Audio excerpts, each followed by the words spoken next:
மதுபான கொள்கை முறைகேட்டில் டெல்லி முதலமைச்சர் அரவிந்த் கெஜ்ரிவால் கைது செய்யப்பட்டுள்ளார். கூடுதல் விவரங்களோடு நமது செய்தியாளர் மதியழகன் இணைகிறார். வணக்கம் மதியழகன், விவரம். டெல்லி மதுபான முறைகேடு ஊழல் வழக்கில் டெல்லியினுடைய முதலமைச்சரும் ஆம் ஆத்மியினுடைய தேசிய ஒருங்கிணைப்பாளருமான அரவிந்த் கெஜ்ரிவால் கைது செய்யப்பட்டிருக்கிறார். 9 முறை அவருக்கு ஏற்கனவே சம்மன் அனுப்பப்பட்டிருந்தது. அந்த சம்மனுக்காக அவர் ஆஜராகவில்லை. இந்த நிலையில் அமலாக்கத்துறை தன்னை கைது செய்வதற்கு தடை விதிக்க வேண்டும், தனக்கு எதிராக எந்த கடும் நடவடிக்கையும் எடுக்கக்கூடாது என அமலாக்கத்துறைக்கு உத்தரவிட வேண்டும் என அரவிந்த் கெஜ்ரிவால் டெல்லி உயர்நீதிமன்றத்தில் மனு தாக்கல் செய்திருந்தார். ஆனால் அந்த மனுவானது தள்ளுபடி செய்யப்பட்டு கெஜ்ரிவாலுக்கு எந்த நிவாரணமும் அளிக்க டெல்லி உயர்நீதிமன்றம் மறுப்பு தெரிவித்திருந்த நிலையில் சிறிது நேரத்திற்கு முன்பாக கெஜ்ரிவாலினுடைய இல்லத்திற்கு சென்ற அமலாக்கத்துறையினர் தற்பொழுது டெல்லி முதலமைச்சர் அரவிந்த் கெஜ்ரிவாலை கைது செய்திருக்கிறார்கள். இந்த விவகாரம் தொடர்பாக ஏற்கனவே டெல்லியினுடைய முன்னாள் துணை முதலமைச்சர் மணீஷ் சிசோடியா மற்றும் அமைச்சர் சத்யேந்திர ஜெயின் மற்றும் ஆம் ஆத்மியினுடைய எம்பியாக இருக்கக்கூடிய சஞ்சய் சிங் உள்ளிட்டோர் கைது செய்யப்பட்டிருந்தனர்.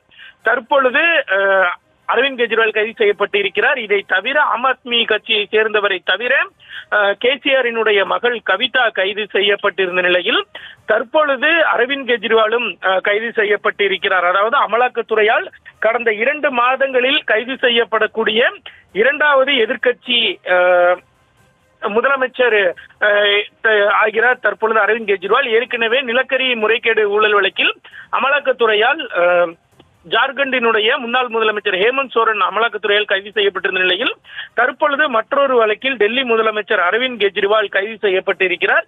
கெஜ்ரிவாலினுடைய கைதுக்கு பல்வேறு தரப்பினரும் தொடர்ச்சியாக எதிர்ப்பு தெரிவித்து வருகிறார்கள்.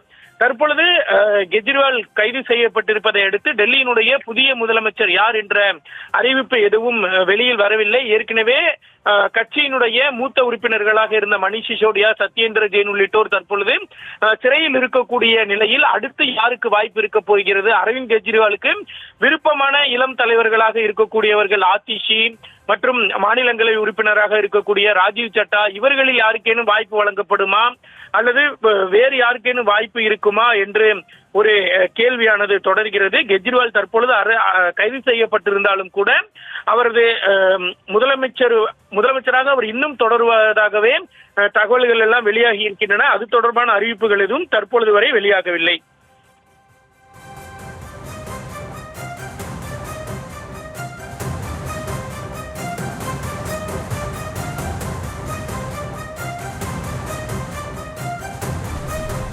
மதியழகன், அமலாக்கத்துறையின் மூலமாக 9 முறை சம்மன் அனுப்பியும் அரவிந்த் கெஜ்ரிவால் ஆஜராகாத நிலையில தற்போது டெல்லி உயர்நீதிமன்றமும் இடைக்கால தடை விதித்து அதற்கு மறுத்துவிட்டது. இது தொடர்பான வழக்கு விவரங்களை முழுமையா பதிவு பண்ணலாம். கெஜ்ரிவாலை பொறுத்த வரைக்கும் அவருக்கு மொத்தம் 9 முறை அமலாக்கத்துறை சம்மன் அனுப்பி இருந்தது. ஒவ்வொரு முறையும் அவர் ஆஜராகவில்லை. பல்வேறு காரணங்களை கூறி தொடர்ச்சியாக அவர் அந்த சம்மனுக்கு ஆஜராகாமல் அதிலிருந்து விலகியே இருந்தார்.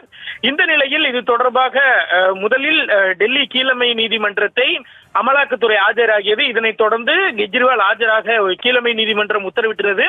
அப்பொழுது கெஜ்ரிவால் நீதிமன்றத்தில் ஆஜரானார். இதனை அடுத்து நீதிமன்றமே அவருக்கு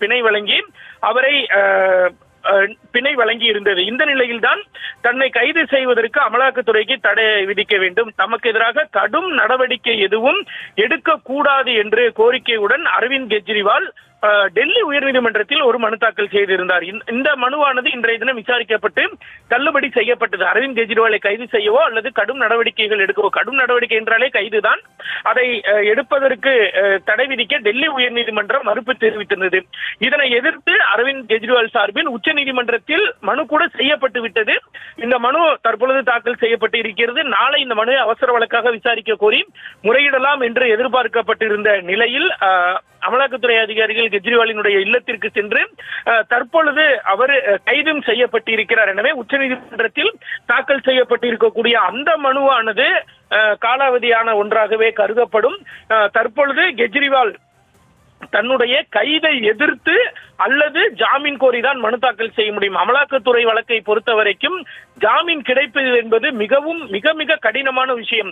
இந்திய தண்டனை சட்ட பிரிவுகளில் ஒரு வழக்கு பதிவு செய்யப்படுகிறது என்றால் ஜாமீன் ஒரு உடனடியாக இல்லாவிட்டாலும் கூட ஒரு குறிப்பிட்ட கால இடைவெளியில் ஜாமீன் பெற்றுக் கொள்ளலாம். ஆனால் அமலாக்கத்துறை வழக்கை பொறுத்த வரைக்கும் மிக மிக கடினமான ஒன்று. இதற்கு பல உதாரணங்கள் தமிழகத்திலிருந்து கூட நாம் முன்னாள் அமைச்சர் செந்தில் பாலாஜியை பார்த்து வருகிறோம்.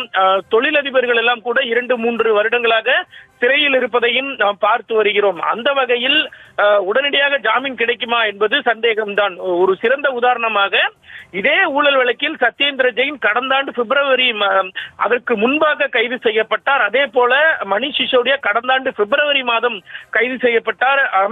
முன்னாள் அமைச்சர் செந்தில் பாலாஜியை பொறுத்த வரைக்கும் அவர் வேலை வாங்கி தருவதாக அந்த மோசடி செய்ததாக கூறப்படும் விவகாரத்தில் கடந்த ஆண்டு ஜூன் மாதம் கைது செய்யப்பட்டார். கிட்டத்தட்ட ஒரு சிலர் 1 வருடங்கள் 2 வருடங்களுக்கு மேல் சிறையில் இருக்கக்கூடிய நிலையில் கெஜ்ரிவாலினுடைய எதிர்காலம், அதாவது அவர் எப்பொழுது வெளியில் வருவார் என்பதெல்லாம் மிகப்பெரிய ஒரு கேள்விக்குறியாகவே இருக்கிறது. ஆம் ஆத்மியை பொறுத்த வரைக்கும் டெல்லி, பஞ்சாப் 2 மாநிலங்களில் ஆட்சியில் இருந்தாலும் கூட கெஜ்ரிவால் தான் அந்த கட்சியினுடைய முகம். ஒருவராகவே கெஜ்ரிவால் மட்டும்தான் அறியப்படுகிறார். எங்கு ஆம் ஆத்மி கட்சி போட்டியிட்டாலும் சரி, வேட்பாளர்களை நிறுத்தினாலும் சரி, அல்லது புதிதாக களத்தில் இறங்க தொடங்கினாலும் சரி, கெஜ்ரிவாலை முன்னிறுத்திய அவர்களினுடைய பிரச்சாரம், பேச்சுக்கள் என அனைத்துமே இருக்கும். அந்த வகையில் இந்த தேர்தலில் கெஜ்ரிவால் இல்லாதது ஆம் ஆத்மி கட்சிக்கு மிக பெரும் ஒரு பின்னடைவாக பார்க்கப்படுகிறது. அதே வேளையில் இதை ஆம் ஆத்மி கட்சியினர் பிரச்சாரத்திற்கு பயன்படுத்துவதற்கான வாய்ப்புகளும் இருக்கின்றன. ஆம் ஆத்மி கட்சியை பொறுத்த வரைக்கும் பஞ்சாபில், அவர்கள் ஆட்சியில் இருக்கக்கூடிய பஞ்சாபில் தனியாகவே போட்டியிடுகிறார்கள். அங்கு கெஜ்ரிவாலினுடைய பிரச்சாரம் என்பது மிகவும் அவர்களுக்கு உதவிகரமாக இருந்திருக்கும். தற்பொழுது அது இல்லாத சூழல். டெல்லியை பொறுத்த வரைக்கும் ஆம் ஆத்மி காங்கிரஸ் கூட்டணி அமைத்து போட்டியிடுகிறது. அதே போல ஹரியானாவிலும் இந்த கூட்டணி இருக்கிறது. எனவே தற்பொழுது இந்த இந்தியா கூட்டணியில் இருக்கக்கூடிய கட்சிகள் கடுமையாக இந்த கெஜ்ரிவாலினுடைய கைதுக்கு எதிர்ப்பு தெரிவித்து வருகிறார்கள்.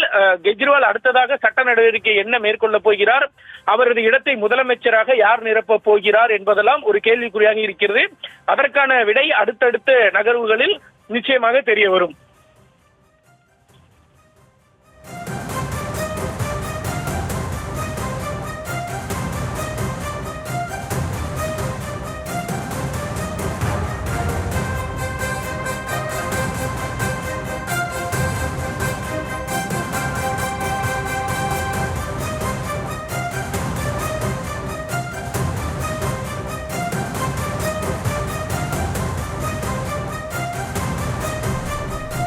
விவரங்களுக்கு நன்றி மதியழகன். செய்திகளை உடனுக்குடனும் துல்லியமாகவும் தெரிந்து கொள்ள சப்ஸ்கிரைப் பண்ணுங்க.